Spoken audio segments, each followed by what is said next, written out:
welcome back, Fish Hunt Northwest. Duane Inglin here in the bait lab for this week's how-to. All how-to segments in the bait lab brought to you or presented by Max Lure. With that, looking down here at the table, I got a number of things that I'm going to talk about. So this really comes down to creating home brew, or so to speak, home powder. We're making powdered scents that you can add to some of your cures when, mostly for me, it's when I'm curing eggs and want to add that extra something that I know up until now, once I put this out there, Josh, that most are not using, though some may just think it's way too overkill, it's too much to take on, why would you waste your time and money? That being said, it could be the difference on any given day on a river when your eggs are outperforming others simply by adding some extra additives that you've created at home by yourself. Now, for most of us that fish year-round on all different fisheries, especially if you have different boats or get out on the saltwater and utilize certain types of bait, and then you have bait left over at the end of the day, it's easy just to throw those overboard and get rid of them, or you can hang on to them and turn them into something else that you can use at a later date. So I have in front of me bottles of dehydrated and ground fish flesh, basically herring. I have anchovy, I have mackerel, I have sardine, I have tuna belly, which is extremely oily. And it took a long time to dry out in my dehydrator, but I was able to make it work simply then after I ground it up by mixing in some Pautzke's natural Baraxel fire, added as a kind of stabilizer in helping absorb some of that extra oil moisture, but yet holds it in suspension.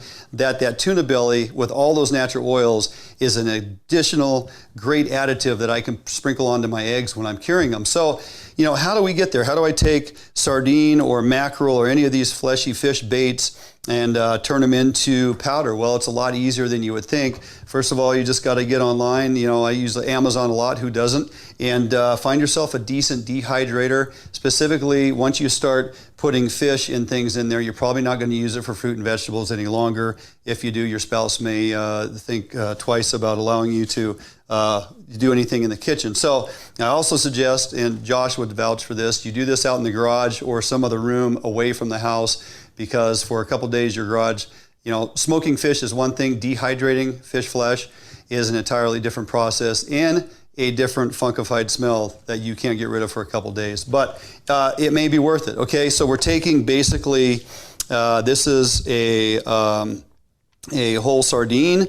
You can buy them in multiple packs of 4 or 5. Raised Baits does a nice job putting multiple sardines in a packet. It's reasonably priced, and you can buy those whole. You can buy them already filleted out, but typically you get those if you have lack of time and or going to use those to wrap on your plugs and don't want to fillet your own. But you can get whole sardines, and that allows you to get a lot of meat off of this single sardine. Okay, basically we're going to take this fish and I'm going to turn it into this dried out sardine. This stuff is basically rock hard and completely dehydrated, although the oil is suspended here in the meat, in the flesh, and we'll show you how to grind that up into powder in a minute. But first of all, I want to take this sardine, and just like most fish, you're just going to fillet this sucker right off the bone. Just go down the spine like this. Now I set this out here a while ago. I typically like to leave them just a little bit frozen when doing this. It makes it really easy to cut them up when they're slightly frozen.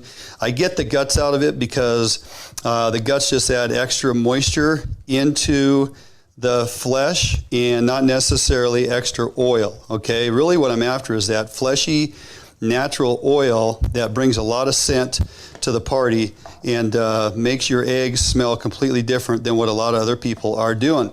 The other thing you can do is you can also take this top piece here and you just cut that off the backbone there and you get that little chunk out of there. So basically, when it's all said and done, you're not wasting a whole lot there, okay? So we move that, and now I have these that I just cut into smaller chunks. And the reason I cut them into smaller chunks, you'll see here as I pull that over, is because it just makes it to where they dry out a lot faster than taking all day long to dry out these pieces here. So now with these anchovy, because they're so small, filleting them out takes too much time. I decided that a while ago. So really all I do is I cut the head off the anchovy, okay, and then I just split up the middle right down the line here. And as I pull that knife through, it pretty much cleans the gut cavity out. Again, getting the guts out of it is the key, okay? So you just clean that anchovy out, get all them guts out of there so you got a nice little piece of flesh there. Again, we'll just cut the heads off and clean the gut trail out just like that. Pops it right out the end, and you're pretty much clean. Now I'm just going to take these, and they don't have to be, micro size, but we're just going to cut those up into decent sized pieces. Okay, and then we're just going to take them and spread them out here on our tray. Okay, and I'm going to basically do that, repeat it multiple times. So I'll do that with herring, I'll do it with anchovies, I'll do it, these sardine are easy. We just cut them into decent sized pieces like this. Okay, and again, it's more so that they dry out in a reasonable amount of time. Doesn't take days to do it. Typically, I'll put all sardines on one tray. I'll put all anchovies on another tray. I'll put the mackerel on another tray. But you guys get the idea. It's just sorting them out to keep them separated, because I want those specific scents created in each bottle, and I'm going to label those to be the exact type of fish or flesh that they are. Okay.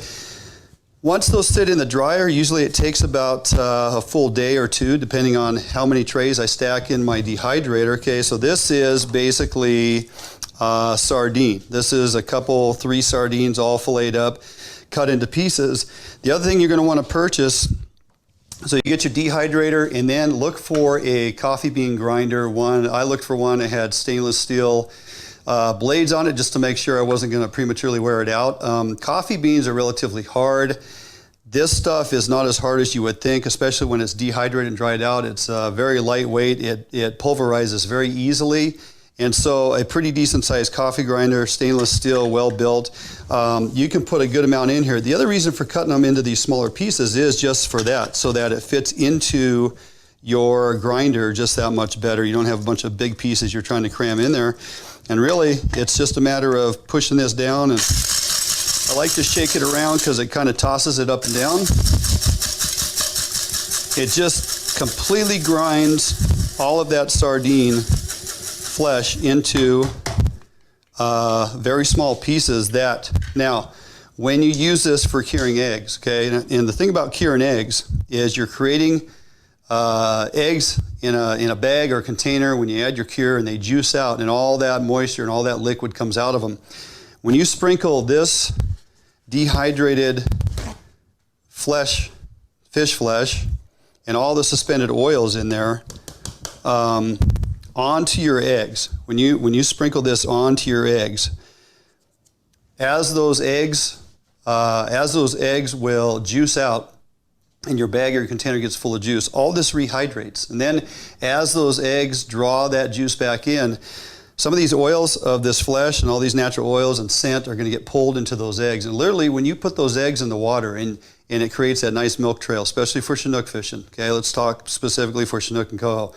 When those eggs milk out and put that scent trail downriver, it's not just emitting just that egg scent. Now you have those natural oils and that flesh and that scent and that odor of those fish fleshes that are actually in there with the milk juice coming out of your eggs. And so it's kind of twofold in that it adds extra bite stimulant, it adds that little extra scent that perhaps the other guys fishing along the riverbank don't necessarily have. I've seen it work time and time again.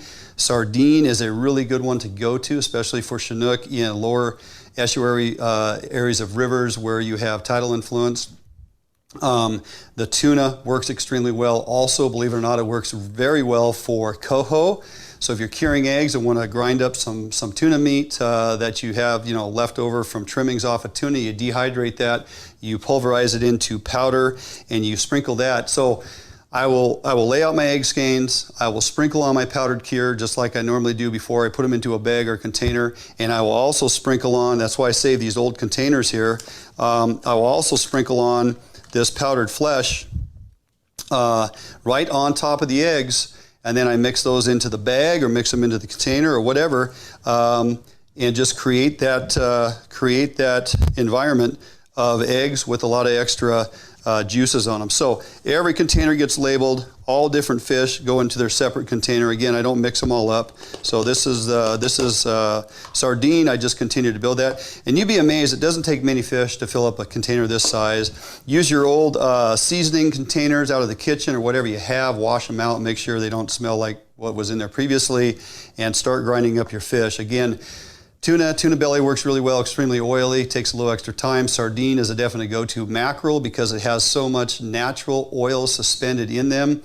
Guys may ask, why don't you just use, like your Mike's, Atlas Mike's oils and things like that? I have found over the years when curing eggs, when they're in that stage of where they're creating all that fluid, when they're juicing out, and I put that oil, that man-made synthetic type oils, or those oils with scents, into your egg mix, it actually inhibits the egg's ability to draw all that liquid back in. You're going to find that your bag or your container has a substantial more amount of juice left in it when you're done curing your eggs than it normally would. And it's simply because that oil interrupts the natural reaction of the egg's ability to reabsorb that juice. So I stopped doing that years ago after a couple failed attempts. I have found that by adding natural scents, ground up flesh with natural oils into the mix, it draws that stuff right back in. Your eggs do smell somewhat different because they have a totally different additive to them, a totally different bite stimulant. So use it for when curing eggs. You can sprinkle it into other, if you're curing other meats and things like that, for flesh type baits, if you're fishing out in saltwater, but it's not necessary. I wouldn't waste it for that. I would hang on to your leftover baits after days of fishing. If plug fishermen in the rivers, if you're wrapping sardine onto your plugs and you get done for the day and all you've done is put a little salt to them, take those extra pieces and throw them in your fridge for a couple days, and once you get a little pile of them, put them in your dehydrator, save those, grind them up, add those to your eggs when you're fishing the rivers with eggs, and you're going to find that it's very useful to do so. Doesn't cost you a lot of extra money to get set up for it, and you're actually using your bait instead of throwing it out, and you're using it for something else that you plan on doing anyway, fishing eggs under a float for Chinook and coho.